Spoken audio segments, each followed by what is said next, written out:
If you enjoyed today's podcast, please be sure to share us and subscribe so you don't miss our next show. We'd love to talk with you again. Jim Jordan took his show to the House floor Tuesday in an attempt to secure the position as Speaker of the House. He was not successful. Democratic nominee Hakeem Jeffries secured the full support of his party, earning 212 votes. Jordan could only pull together 200 from his fractured party. It had been theorized that he would skip over more in-conference voting with the Republicans to ensure that he had the support before going to the floor for a real vote to unmask his opposition, and that is exactly what he did. In the days preceding the vote, Jordan had met with unsupportive members individually to try and gain their support. His allies outside the body had also been threatening the holdouts with political consequences if they didn't support Jordan, and even Sean Hannity and staff were emailing representatives demanding comments. Despite Jordan's efforts to convince his fellow Republicans, and even with pressure on his behalf by former Speaker Kevin McCarthy and acting Speaker Patrick McHenry, Jordan came up short. A strong Jordan supporter, Gus Bilirakis of Florida, was not on the floor to cast his vote because he was attending his mother-in-law's funeral. It wouldn't have turned the tide anyway, as 20 Republicans would not vote for Jordan.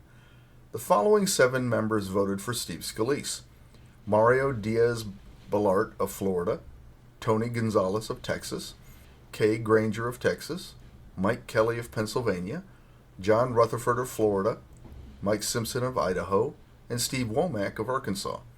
The following 6 members voted for Kevin McCarthy: Don Bacon of Nebraska, Lori Chavez de Raymer of Oregon, Carlos Jimenez of Florida, Jennifer Kiggins of Virginia, Mike Lawler of New York, and Doug LaMalfa of California.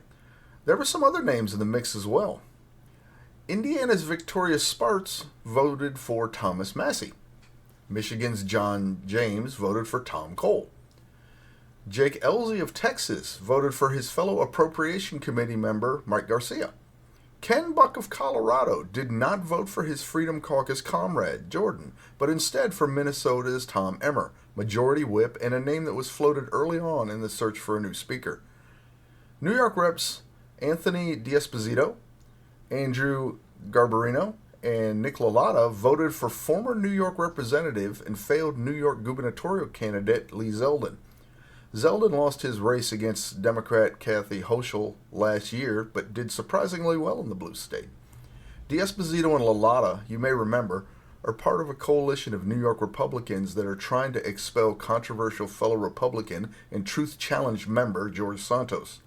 Of that group, 3 reps, Anthony D'Esposito, whose district Biden won by 15 percentage points, Mike Lawler, and Brandon Williams had their seats named vulnerable in a May 2023 article by Roll Call. In that same article, California Reps John Duarte and Mike Garcia and Oregon's Lori Chavez de Raymer were also deemed weak. With de Raymer joining the 3 named New York Republicans in opposing Jim Jordan, it's fair to ask if their vulnerability at home is the reason why they oppose the divisive Jordan in his desire to take the gavel for himself. The motivation for the opposition of the conservative, quote, warrior, Gus Bilirakis' words, not mine, run the gamut. Centrist Republicans are not enthusiastic about such a firebrand being the face of their party in the House. Some are still furious about the way the hardliners unseated former Speaker Kevin McCarthy, and then undermined previous nominee Steve Scalise, and won't reward their leader with the power he craves. The House Appropriations Committee came out strong against Jordan, with 7 members led by Committee Chair Kay Granger of Texas voting against him. 6 of the 7 votes for Steve Scalise Tuesday came from members of that committee, and member Jake Ellzey voted for his fellow committee member Mike Garcia. Garcia voted for Jordan. The continuing resolution on the federal budget that averted a government shutdown is counting down to its expiration on the 17th of November, and it's possible the House's top appropriator doesn't think Jordan can get them across the finish line. After the vote, Jim Jordan held meetings in the Speaker's and Majority Whip's offices. In one meeting, Jordan asked failed nominee Steve Scalise to give a nomination speech for him, but Scalise refused.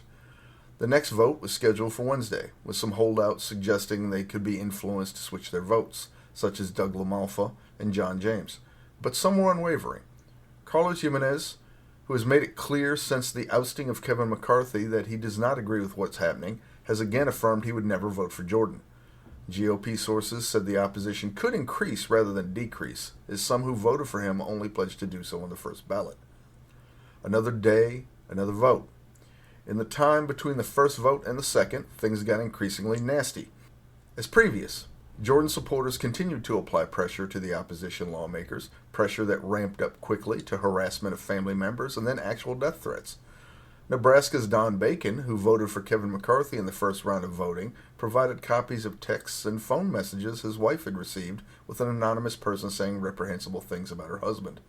Reports are she had some spicy comments for the caller. Good for you, Mrs. Bacon. Representative Bacon did say she slept Thursday with a loaded gun. Arkansas's Steve Womack said his staffers were being cussed out over the phone by Jordan supporters, and Carlos Jimenez reported his constituents were being bombarded with pro-Jordan robocalls. The most egregious so far was the threatening phone calls to include death threats Iowa Rep. Mariannette Miller Meeks received. She said, "One thing I cannot stomach or support is a bully, and she won't be intimidated." Ken Buck, a rather unique member who voted to oust McCarthy but has not voted for Jim Jordan in the past 2 rounds, even though he is a House Freedom Caucus member, citing Jordan's 2020 election denier status, has also had death threats and barrages of angry calls. One of his state offices was also served an eviction notice because, quote, "the landlord is mad with my voting record on the speaker issue." It wasn't clear if the vacating of McCarthy or the lack of support for Jordan was the issue. Some in Colorado's Republican Party are moving against Buck as well. Former candidate for governor Heidi Gahanel tweeted out Buck's office number and urged people to call. The state GOP has sent out a letter saying, quote, it wholeheartedly supports Jordan and ended with, "You are welcomed and encouraged to let your voices be heard," with numbers of all 3 of the state's representatives. Doug Lamborn and Lauren Boebert support Jordan. Jim Jordan claimed he was not behind this campaign and called out in a post on his X account for it to stop. Maybe he really doesn't know. But he is known to be described as a bully. He supports and is supported by former President Trump, who is a bully. Full stop. Whether he directed these actions against his fellow members or not, Jordan is responsible for the tone he has set and the rules of engagement he has consistently used. These are his people, whether it's inconvenient to acknowledge it or not. The Democrats are already circulating strategy memos for a future with Jordan as Speaker. The Democratic Congressional Campaign Committee is advising party members and candidates to hang Jim Jordan out around the necks of their Republican rivals like an albatross in upcoming elections, portraying the whole party as beholden to radicals. The 2-page memo says there are no more moderates left in the Republican conference and provides key examples of Jordan's extremism. Jordan is just giving them more ammunition with the tactics being employed on his behalf. A Jordan supporter, Dan Crenshaw of Texas, warned, "It's terrible. I dare say you're not really a Jordan ally if those are the tactics you're using, because it's completely counterproductive." He's right. It's not working. What this has done is hardened opposition, not broken it down. In round 2 of voting, Jordan did worse. The Democrats, again, delivered 212 votes for Hakeem Jeffries, and Jim Jordan got 199. The following 7 members voted for Steve Scalise, with the Appropriations Committee PAC staying the course. Mike Kelly switched his vote from Scalise last time to someone else this time. Drew Ferguson voted for Jordan last time, but voted for Scalise this time. The members are Mario Diaz-Balart of Florida, Tony Gonzalez of Texas, Kay Granger of Texas, John Rutherford of Florida, Mike Simpson of Idaho, Steve Womack of Arkansas, and Drew Ferguson of Georgia. Kevin McCarthy lost a vote and only got 5 this time. Doug LaMalfa switched his vote to Jim Jordan.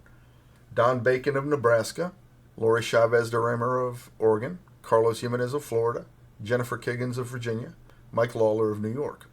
The New York crew's support for former member Lee Zeldin was unchanged, with Anthony D'Esposito, Andrew Garbarino, and Nick LaLotta voting for him. Jake Elzey of Texas continued to support his fellow Appropriation Committee member Mike Garcia, and Ken Buck of Colorado again supported Tom Emmer. We had some new players, too. Florida's Vern Buchanan voted for fellow Floridian Byron Donalds. Mariannette Miller Meeks of Iowa voted for Kay Granger. Minnesota's Pete Stauber voted for Bruce Westerman. And there were 2 votes for non-House members as well.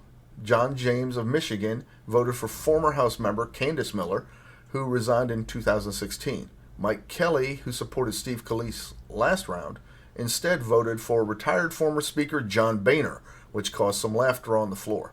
The Democrats who closed ranks to back Hakeem Jeffries say they are still open to some kind of agreement with, quote, traditional Republicans, and Jeffries reiterated they were still open to the idea of further empowering interim Speaker Patrick McHenry, saying, "I have respect for Patrick McHenry. I think he is respected on our side of the aisle," Jeffries said Tuesday. He added, "There are a whole host of other Republicans who are respected on our side of the aisle. Jim Jordan is not one of them." McHenry, however, is not on board with anything like that. He is focused on electing a permanent Republican speaker, saying, "We need to get this done." Two sources told CNN, though, that GOP interest in the idea is growing. Two voices of support of that are former speakers Newt Gingrich and John Boehner. Jordan dismissed this idea, saying, quote, "No one in our conference wants to see any type of coalition government with the Democrats." He doubled down with, "The American people don't want that." The July Pew Research poll disagrees with him. Only 33% of respondents had a favorable view of the House. 64% had an unfavorable view. That's before the budget crisis, before the near-government shutdown, and before the debacle around vacating the Speaker of the House. That certainly would not improve the numbers. The Senate scored even lower, though. 32% approve, 65% disapprove.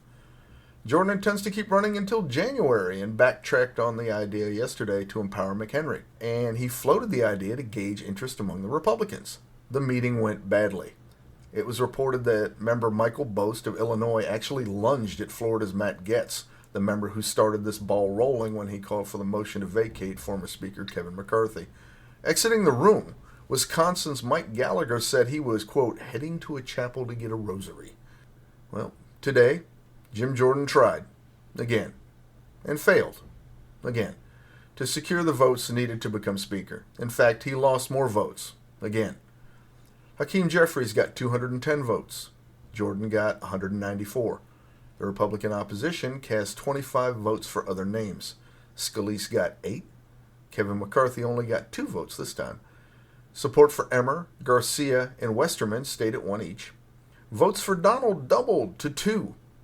And the Zeldin Club added a new member, bringing his count up to 4. Patrick McHenry received 6 votes this time around, and he seemed embarrassed as he read his own vote count to the laughter of the members on the floor. As I type up this script, adding this new information as the live stream rolls, Matt Gaetz and the rest of the group of 8 that voted against Kevin McCarthy are speaking on the steps of the House, saying that they will accept whatever punishment the resistance members want for them to get the votes Jordan needs to become Speaker. Gaetz offered, quote, "a pound of flesh," with censure, loss of committee assignments, and even removal from the Republican conference on the table. They and other Republican lawmakers were on their way to an afternoon conference where one of the topics suggested was a vote for if Jordan should remain the nominee. A potential additional twist to the Jordan campaign to become Speaker is the small chance he may be indicted as an accessory after the fact regarding his vocal support of former President Trump's attempt to reverse the 2020 election in his favor. If prosecutors decide to pursue Jordan on his statements and actions following the election to encourage and support Trump's claims and efforts to undermine the results and prevent certification of them, they would have to demonstrate he was part of a larger conspiracy. Former prosecutor Glenn Kirshner said Department of Justice Special Counsel Jack Smith could launch, quote, "a scorched earth investigation into Jordan's role." That would be quite embarrassing and further destabilize an already shaky House if Jordan is able to ram his candidacy through. In this increasingly interesting Speaker's race, when you have Republicans like Texas Rep. Troy Nehls trying to nominate former President Donald Trump for Speaker, it got more interesting when Democrat Brad Shermer of California on Forbes Newsroom this week suggested nominating former President George W. Bush for Speaker, saying he could come back. Adding, "Obviously, I'm not a real fan of how the Iraq War went, but I would think that any reasonable Republican would be somebody that Democrats could work with. The Speaker does not have to be a member of the House, just nominated by a member." This is where we're at, people. This silliness. This story was still developing as I approached the normal post time for the podcast. I opted to hold off, and I'm glad I did. It looks like Jim Jordan and friends finally got the message, and after the afternoon meeting and the results of a vote there, he dropped out of the running. It's still very early into the weekend, so much is up in the air. We will see what progress the Republicans will make Saturday and Sunday, and I'll provide an update on the Monday morning podcast. That's it for today. Thank you for listening. If you enjoyed the podcast, please take the time to leave a comment here and on Podchaser. It helps us know how we're doing and what topics you'd like to hear in the future. Have a great day.